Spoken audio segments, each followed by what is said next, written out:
समाधान करो, समाधान करो, समाधान करो। जल भराव का समाधान करो, समाधान करो, समाधान करो। किसान मजदूर एकता जिंदाबाद, जिंदाबाद, जिंदाबाद। लड़ेंगे, लड़ेंगे, मुआवजा दो, मुआवजा दो। खराब फसलों का मुआवजा दो, मुआवजा दो, मुआवजा दो। ओड़े ओड़े ओड़े ओड़े।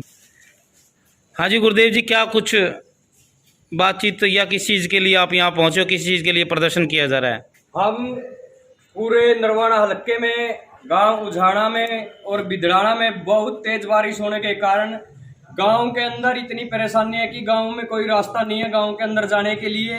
और जो सरकारी स्कूल है, उस स्कूल में जो लड़कियों का स्कूल है, उसमें लड़कियों के आने जाने के लिए भी कोई रास्ता नहीं है। बिल्कुल पूरी तरह से उझाना गांव का स्कूल से कॉन्टैक्ट और अस्पतालों से कॉन्टैक्ट बंद हो गया है। जिस जलाव बढ़ाव के कारण हम आज नरवाना में सभी उझाना गांव के और बिदराना गांव के किसान इकट्ठे हुए हैं। और हमारे गांव में फसलों का इतना ज्यादा नुकसान है, लगभग 2000 एकड़ जमीन जो जल भराव के कारण सभी किसानों की फसलें डूब चुकी हैं। उनका पानी निकालने के लिए जो समाधान जल्द से जल्द प्रशासन ने करना चाहिए। ये तो पहले ही करने का था, लेकिन प्रशासन ने उसकी तरफ को ध्यान नहीं दिया, जिस कारण आज बेचारे किसानों की 2000 एकड़ फसल डूबी हुई है। और अभी तक गांव उझाना में 52 नंबर बुर्जी के ऊपर 92 नंबर बुर्जी के ऊपर पानी के लिए पैपोस मतलब वो ड्रेन के अंदर डाला जाता है, उसके ऊपर अभी मोटरें चालू नहीं की हैं। अभी तक वहाँ गांव उजाना के अंदर वो बंद पड़ी हैं, जिसको लेकर कल भी प्रशासन से बातचीत हुई थी गांव के कुछ किसान साथियों की, लेकिन उस बात को नहीं सुना गया। उसको लेकर आज किसान एसडीएम नरवाना के पास पहुंचे हैं कि जल्द से जल्द जो गांव उजाना की 92 नंबर बुर्जी है और वहां पर 600-700 एकड़ जमीन जो फसल डूबी हुई है, उसको पानी जल्द से जल्द निकालने का समाधान किया जाना चाहिए, ताकि किसानों को उनकी फसल निकल जाए और बच जाए। ठीक। सुनील जी, जो आप अभी मुआवजे को लेकर पहुंचे हो, ऐसा भी सुनने में है कि पिछली साल जो खराब हुई थी फसल, उसका बकाया अभी तक बाकी है, अभी तक मुआवजा नहीं मिला। बिल्कुल सच्चाई है। ये गांव बिदराना का मामला है। ये हमारे किसान आए हुए बिदराना से, इनकी पिछले साल भी गिरदौरी हुई थी, लेकिन अब तक उनका मुआवजा नहीं मिला है। उसी को लेकर आज फिर एक जो परसों बारिश हुई थी नवाना में, बिदराना में जो मोटर से पानी आता है पीछे से, वो बिदराना में सबसे ज्यादा नुकसान करता है।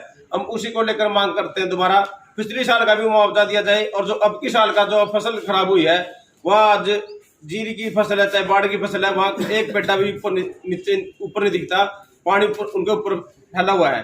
तो हम नवाना के प्रशासन से मांग करते हैं कि बिदराना गांव का पिछला मुआवजा भी दिया जाए और अब की बार का जो मुआवजा वो भी दिया जाए। उसकी स्पेशल गिरदावरी की हम मांग करते हैं। एसडीएम साहब जब हमारे बीच में आएंगे, उससे हमारी मुख्य मांग यही रहेगी, जो नवाना का जो पिछली बार का भी मुआवजा बाकी है उसका, और अब जो फसल खराब है उसकी स्पेशल गिरदावरी करावे, नवाना के किसानों को मुआवजा दिया जाए।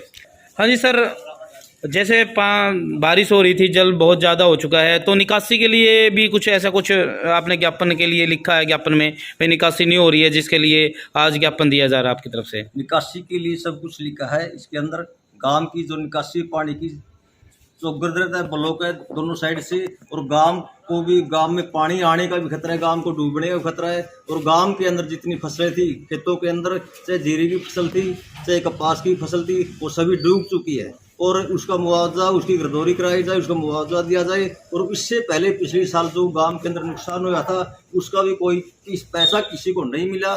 और आगे हम सरकार से आश्वासन लेते हैं और एसडीएम साहब को हम पत्र देंगे, ताकि वह हमारे को मुआवजा दिया जाए और हमारी भरपाई जो नुकसान है उसका भरपाई की जाए। खेतों के अंदर जो ट्यूबवेल थे, ज़्यादा पानी होने के कारण ट्यूबवेल भी कई खराब हो चुके हैं। खेतों के अंदर जो छोटे मोटे कोठड़े थे वो भी ढह चुके हैं। और गांव के अंदर जो मकान थे, जैसे कमजोर थे, कड़ियों के मकान थे, वो भी खराब हो चुके हैं ज़्यादा बारिश से। और यही कहेंगे हम सरकार से, भाई ये भरपाई की जाए, हमारे को इसका पैसा और मुआवजा दिया जाए। तो आज एसडीएम साहब को ज्ञापन दिया जाएगा। और भी कोई विशेष मांग हो आपकी?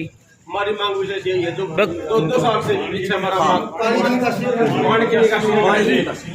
हाँ जी, निकासी की मांग है जी। अच्छा जी। और जो हमारा तीसरा लगोड़ा नया बन लग रहा है, हमने मांग करी, उसमें क्या दिक्कत है?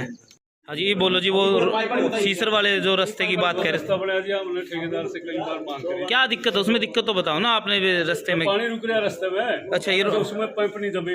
अच्छा, पाइप दब जंदे तो पानी की निकासी हो जंदी। अच्छा अच्छा। जो आगे खाड़ा बन रहा है वो नहीं काटे जा रहा, उसके नीचे नहीं बनाई, उसको भी मांग करी थी। ठेकेदार कौन था जी? है जी, ठेकेदार कौन था? ठेकेदार का तो नाम तो गया। अच्छा, तो उससे जैसे मटेरियल वगैरह भी देखने की कोशिश करी भाई किस प्रकार का मटेरियल यूज किया गया उसके अंदर? हमने तो जी मटेरियल का तो कराया नहीं, हमने तो मांग करी थी भाई हमारा पैंप दापे जाना निकासी पानी की निकासी के लिए। हमारा निकासी जी जो सारा पानी है जी कौन से काम से आप? बिदराना। ठीक है, सत श्रीकाल जी। पिपल था से जी। हाँ जी, की मांग है जी तो? कर्म सिंह नंबरदार, सरकार से हमारी एक ही मांग है कि कम से कम आज मेरी 55 साल की उम्र हो चुकी है, तो जब से देख रहे हैं हमारी 500-600 एकड़ ज़मीन है, थोड़ी सी बारिश होती है तो उसमें पानी भर जाता है। तो कई बार हम एसडीएम साहब से मिल चुके हैं तो प्रशासन से मिल चुके हैं। हम ये बार बार ये हम रिक्वेस्ट कर रहे हैं कि हमारी एक दोनों गांवों की जो फसल जाना और पिपलथा की डूबती है उसके लिए कि निकासी निकाली जाए। तो हमारी आज 50 साल से फसल डूबी हुई का आज तक किसी का कोई भी ना तो निकासी मिली है तो ना ही कभी मुआवजा मिला है। अभी भी इस टाइम मौके पे अगर सरकार जाके कोई देखे, कर्मचारी देखे जाके, तो कम से कम 500-600 एकड़ में जो एकदम बराबर में पानी खड़ा है तो हमारी जीरी सारी एक बार खराब हो चुकी है, शायद हमको दोबारा लगवानी पड़ेगी। और उसके लिए हम मांग कर रहे हैं कि 92 बुर्जी में उसमें पंप हाउस पड़े हैं, अभी चालू नहीं किए हैं। अगर वो चालू हो जाए तो उसमें दोबारा हम जीरी लगाने की कोशिश करेंगे, अगर हमारी दोबारा जीरी लग जाए। ठीक ठीक है। हाँ, दोबारा ये कर रहे हैं कि हमारे दोनों गांवों का जो नुकसान हो रहा है तो इसकी निकासी के लिए हम अगर मुआवजा नहीं भी देती सरकार को नहीं तो निकासी होनी चाहिए। ये है कि हमारी निकासी निकली ताकि आगे की फसल ना खराब हो। आगे के लिए फसल हमारी खराब हो। ठीक है।